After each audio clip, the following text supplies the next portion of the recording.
samen met de ambassadeur van het Koninkrijk hier in Peru hebben wij een bezoek afgelegd bij de nieuw gekozen president Fujimori. Het was een aangenaam gesprek. We hebben ook gesproken over de onderwerpen die belangrijk zijn voor de relatie tussen het Koninkrijk en Peru. En ook daartussenin uiteraard ook voor de relatie tussen Aruba en Peru, omdat er meer en meer toeristen ook vanuit Peru naar Aruba komen. En vanuit het perspectief van het Koninkrijk zien wij veel mogelijkheden in het versterken van de relatie tussen het Koninkrijk en Peru. Zowel op het gebied van watermanagement, op het gebied van veiligheid, op het gebied van economische ontwikkeling en landbouw.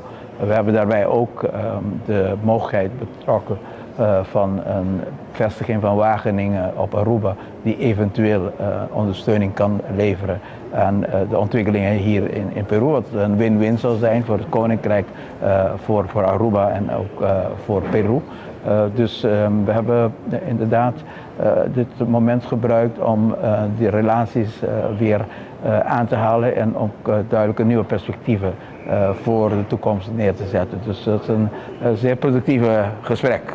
Nee, absoluut, absoluut. En het was ook heel fijn om de premier hier, juist de premier hier te hebben, om deze boodschap over te dragen, omdat we daarmee heel duidelijk aangeven dat het Koninkrijk zowel in Europa als ook hier in de Cariben present is.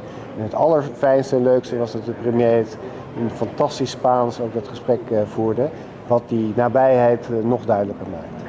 Nou, het was aangenaam en het is uiteraard ook heel bijzonder om te zien, ook weer hier in Peru, hoe het Koninkrijk vertegenwoordigd is met een ambassadeur die veel kennis heeft van alle onderwerpen die belangrijk zijn om het Koninkrijk te vertegenwoordigen en ook met een hele goede staf. En wij waren ook goed ondersteund door onze staf, dus het was een hele efficiënte, maar heel goed gesprek.